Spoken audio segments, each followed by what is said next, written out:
നമസ്കാരം. ശ്രീ വിശ്വ വാസ്തുവിദ്യ എന്ന എളിയ ചാനലിലേക്ക് നിങ്ങളെ സ്നേഹപൂർവ്വം സ്വാഗതം ചെയ്യുന്നു. കളവ് പോകുന്നതും കൈമോശം വരുന്നതും, അതായത് കാണാതാവുന്നതും രണ്ടും വ്യത്യസ്തമായ കാര്യങ്ങളാണ്. നമ്മൾ കാരണം ഒരു വസ്തു കൈവിട്ടു പോകുമ്പോൾ അത് കാണാതെയാവുകയാണ്. എന്നാൽ മറ്റൊരാൾ കാരണം അത് നഷ്ടപ്പെടുമ്പോൾ അത് കളവ് പോവുകയാണ്. നമ്മുടെ സ്വന്തം അശ്രദ്ധ, മറവി അല്ലെങ്കിൽ ശ്രദ്ധക്കുറവ് എന്നിവയൊക്കെ കാരണം കൊണ്ടാണ് സാധനങ്ങളോ കാശോ സ്വർണമോ കാണാതാവുന്നത്. ഇതൊരു വ്യക്തിപരമായ അബദ്ധമാണ്. അതുകൊണ്ട് നിയമപരമായ കുറ്റകൃത്യങ്ങളോ പരാതികളോ വരുന്നില്ല.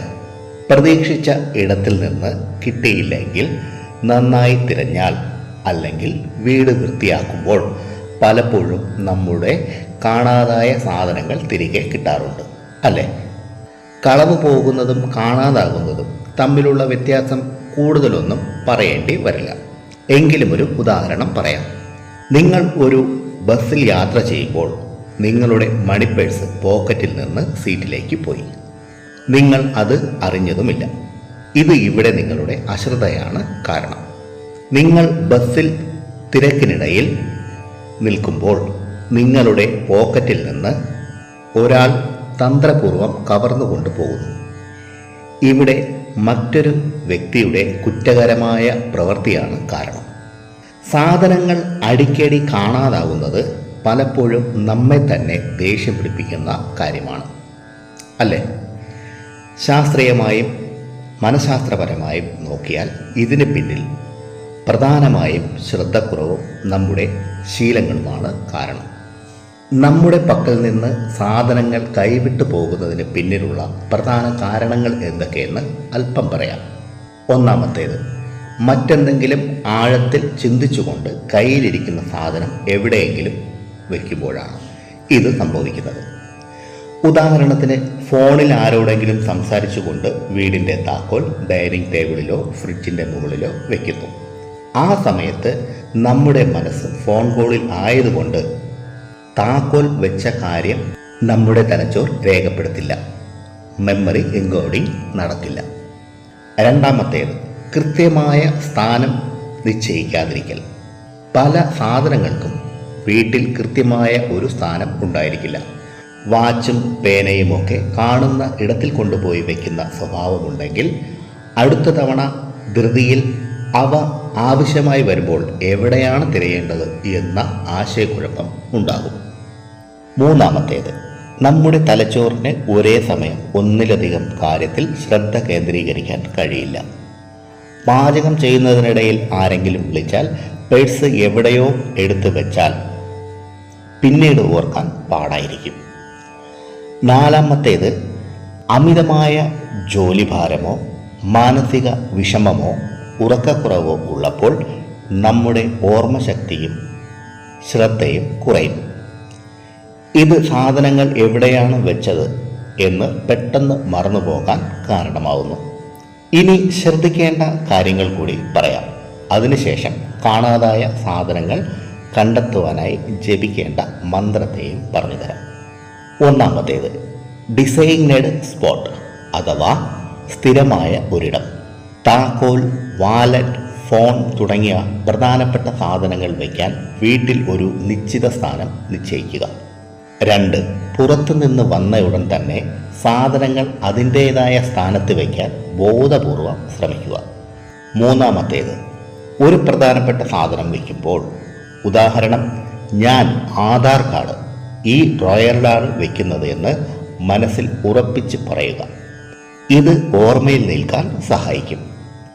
4, അനാവശ്യ സാധനങ്ങൾ ഒഴിവാക്കുക. വീടും മേശപ്പുറവും എപ്പോഴും വൃത്തിയായി സൂക്ഷിക്കുക. സാധനങ്ങൾ കുമിഞ്ഞുകൂടി കിടക്കുമ്പോൾ പ്രധാനപ്പെട്ട സാധനങ്ങൾ അതിനിടയിൽ പെടാൻ സാധ്യതയുണ്ട്. സാധനങ്ങൾ കാണാതാകുന്നത് ഒരു രോഗലക്ഷണമല്ല, മറിച്ച് നമ്മുടെ നിത്യജീവിതത്തിലെ ചെറിയ ചില അശ്രദ്ധകൾ മാത്രമാണ്. ഒരു ചെറിയ മാറ്റം കൊണ്ട് ഇത് മാറ്റിയെടുക്കാവുന്നതേ ഉള്ളൂ. ഇനി അടുത്തത്, ആത്മീയവും പരമ്പരാഗതമായ വിശ്വാസങ്ങളെയും അനുസരിച്ച് വീട്ടിൽ സാധനങ്ങൾ കാണാതാകുക, നഷ്ടങ്ങൾ വർദ്ധിക്കുക തുടങ്ങിയവ അനുഭവത്തിൽ വരാറുണ്ട്. അതുകൂടി അല്പം പറയാം. 1. പൂജാമുറിയും ദേവചിത്രങ്ങളും വേണ്ട വിധം പരിപാലിക്കാതിരിക്കുക. 2. അനാവശ്യമായി കള്ളം പറയുക, വഞ്ചന നടത്തുക. 3. മറ്റുള്ളവരുടെ വസ്തു അനുവാദമില്ലാതെ ഉപയോഗിക്കുകയോ സ്വന്തമാക്കുകയോ ചെയ്യുക. 4. കടം വാങ്ങിയ സാധനങ്ങൾ സമയത്ത് തിരിച്ച് കൊടുക്കാതിരിക്കുക. 5. മുതിർന്നവരെയും മാതാപിതാക്കളെയും അപമാനിക്കുക. 6. വീട്ടിൽ പൊട്ടിയതോ ഉപയോഗശൂന്യമായ വസ്തുക്കൾ കൂമ്പാരമായി സൂക്ഷിക്കുക.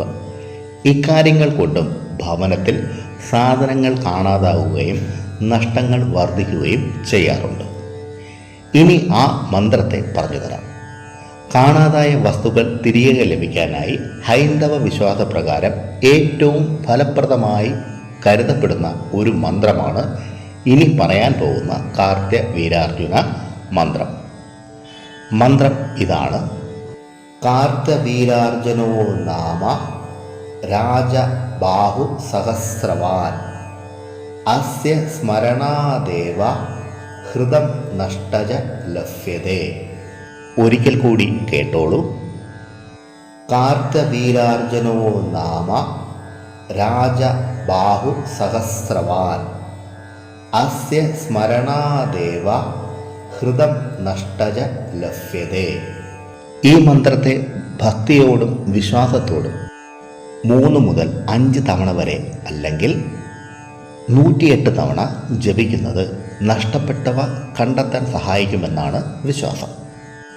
കൈമോശം വന്ന കാശ്, സ്വർണം, മറ്റ് വിലപിടിപ്പുള്ള അവശ്യ വസ്തുക്കൾ ഒരിടത്ത് നോക്കിയിട്ടും കാണുന്നില്ല, അവിടെ തന്നെയുണ്ട് എന്ന വിശ്വാസവുമുണ്ട്.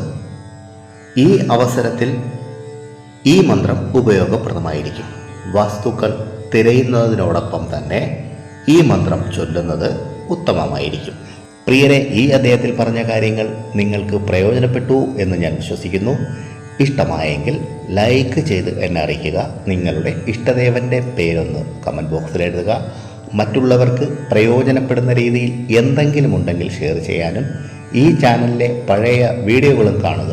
പിന്നെ ഞാൻ എപ്പോഴും പറയുന്നത് പോലെ സത്യസന്ധമായ യഥാർത്ഥ വാസ്തുവിദ്യ രഹസ്യങ്ങളും സനാതനധർമ്മത്തിലെ സാധന, ഉപാസന, മന്ത്രരഹസ്യങ്ങളും ഹസ്തരേഖ വിജ്ഞാനവും സാമുദ്രിക ശാസ്ത്ര രഹസ്യങ്ങളും അറിയാനായി നിങ്ങൾ ഈ ചാനൽ സബ്സ്ക്രൈബ് ചെയ്യുക.